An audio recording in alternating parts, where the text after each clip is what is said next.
अनु की शादी होगी आर्यवर्धन के साथ, कहानी में आएगा धमाकेदार मोड़। जी हां, बहुत जल्द अनु की शादी होने वाली है एक लड़के के साथ, लेकिन आर्यवर्धन सही समय पर पहुंच जाएगा। यहां पर दूल्हे की जगह पे बैठेगा सेहरे की आड़ में और करेगा अनु के साथ शादी। लेकिन आखिरी वक्त जब उठाएगी अनु सेहरा तो देखकर हो जाएगी हैरान आर्यवर्धन के साथ अपने आप को दुल्हन बनी बैठकर देखते हुए। अब आप देखने वाले हैं कि भाई सीरियल तुमसे तुम तक में धमाकेदार ट्रैक आने वाला है, जहां पे अनु के पापा जो हैं वो अनु की शादी करने वाले हैं और यहाँ पर शादी जिस लड़के से होगी वो एक नंबर का गुंडा मवाली होगा। और आर्यवर्धन को जब पता चलेगा कि ये लड़का अनु को चीट कर रहा है, तब वो खुद यहाँ पर उस लड़के को किडनैप करके और खुद जाकर बैठेंगे शादी के मंडप में और सेहरे की आड़ में अनु के साथ शादी रचाएंगे। लेकिन भाई कहानी में नया मोड़ आएगा जब अनु सेहरे को हटा देगी और उसके पापा खुश हो जाएंगे कि चलो ठीक है, उस गुंडे मवाली के साथ मेरी बेटी की जिंदगी को बचाकर आर्यवर्धन सर ने खुद शादी कर ली मेरी बेटी से। लेकिन नहीं पता है अनु और अनु के परिवार वालों को कि आर्यवर्धन ने शादी तो कर ली, लेकिन शादी के बाद अनु की जिंदगी में बहुत बड़ी तबाही आने वाली है। जहां पे आपको याद हो कि एक फकीर इंसान ने बताया था कि तेरी जिंदगी बर्बाद होने वाली, आगे आने वाला समय तेरी जिंदगी में तूफान लाएगा।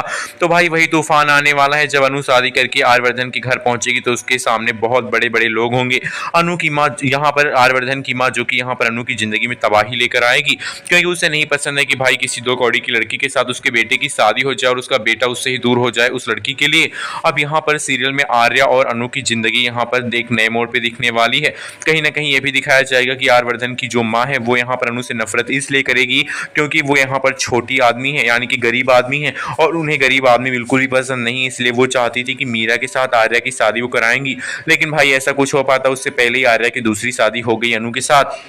अब कहानी में मेकर्स बहुत जल्द ये वाला ट्रैक लेके आएंगे जहां पे अनु के यहाँ पर घर में दिखाई सुनाई होगी, यानी कि लड़के वाले आएंगे और एंगेजमेंट की भी यहाँ पर सेरेमनी होगी। अब यहाँ पर रिंग सेरेमनी में यहाँ पर अनु के सामने खड़े यहाँ पर आर्यवर्धन थोड़ा दुखी होंगे, लेकिन वो समझ नहीं पाएंगे कि अनु इस लड़की के साथ शादी क्यों करना चाहती है, जबकि ये लड़का एक नंबर का गुंडा है, मवाली है। लेकिन अनु सही समय पर पहुंचकर यहाँ पर शादी में नया ट्रैक ही ले आएंगे और यहाँ पर खुद को बदल के दूल्हे की जगह पे बैठ के शादी करेंगे अनु के साथ। अब कहानी में नया ट्रैक तो आएगा ही, इसी के साथ साथ पुष्पा जी काफी खुश होने वाली और कहने वाली है कि मुझे आर्या सर पहले से पसंद थे, लेकिन ये उम्र की जो ये यहाँ पर दूरी है, उम्र का जो डिफरेंस है उसको देखकर मैं यहाँ पर अपनी बेटी की शादी आर्या से नहीं करना चाहती थी। लेकिन मुझे नहीं लगा था कि आर्या से मेरी बेटी की जिंदगी को बचाने के लिए खुद ही अपनी जिंदगी दांव पे लगाएंगे, फिर मेरी बेटी से शादी करेंगे। मैं इस उम्र को यहाँ पर तोड़ती हूँ और मैं दोनों को अपने यहाँ पर दामाद और बेटी के रूप में एक्सेप्ट करती हूँ, यानी कि वो उससे शादी को लेकर खुश हो जाएंगे। लेकिन जब आर्या शादी करके अपने घर यानी कि अनु अपने ससुराल पहुंचेगी तब जिंदगी में उसके कहर आएगा और ऐसा कहर आएगा जो कि यहाँ पर किसी ने सोचा नहीं होगा।